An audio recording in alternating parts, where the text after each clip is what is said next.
Welcome, sixth graders. You are almost done with your Gumball Machine Design Notebook on task number 7. So for this task, you need to do the evaluating questions and reflect on the process you went through for researching, planning, building your Gumball machine. We're going to do those questions, and then the essential question is, how do I foresee myself using measurement skills in the future? So we'll go to your design notebook, and we are on the very bottom, task number 7. And your central questions at the top, remember to type in your answer there. And for the conclusion questions, remember to write answers to all of them and explain it in as much detail as you can. So try not to be vague.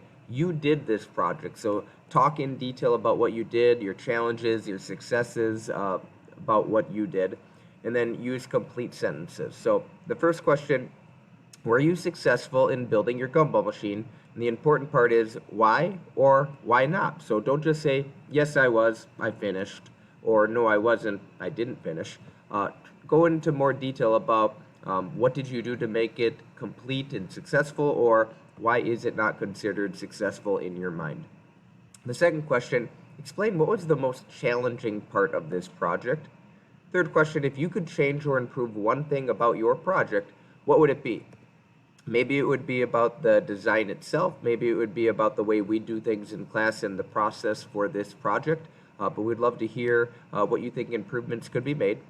And then the last question, for all of our projects, we go through the design process. We go through these steps.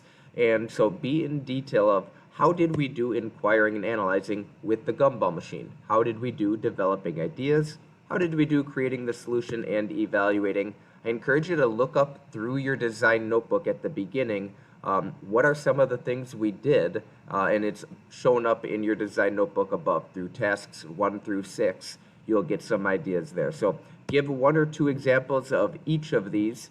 This is a should do question. You can notice the different background here, and once you answer that, it will take a few minutes to do this one. It shouldn't be done in just 1 or 2 minutes. It probably isn't done in detail then if it takes only that long.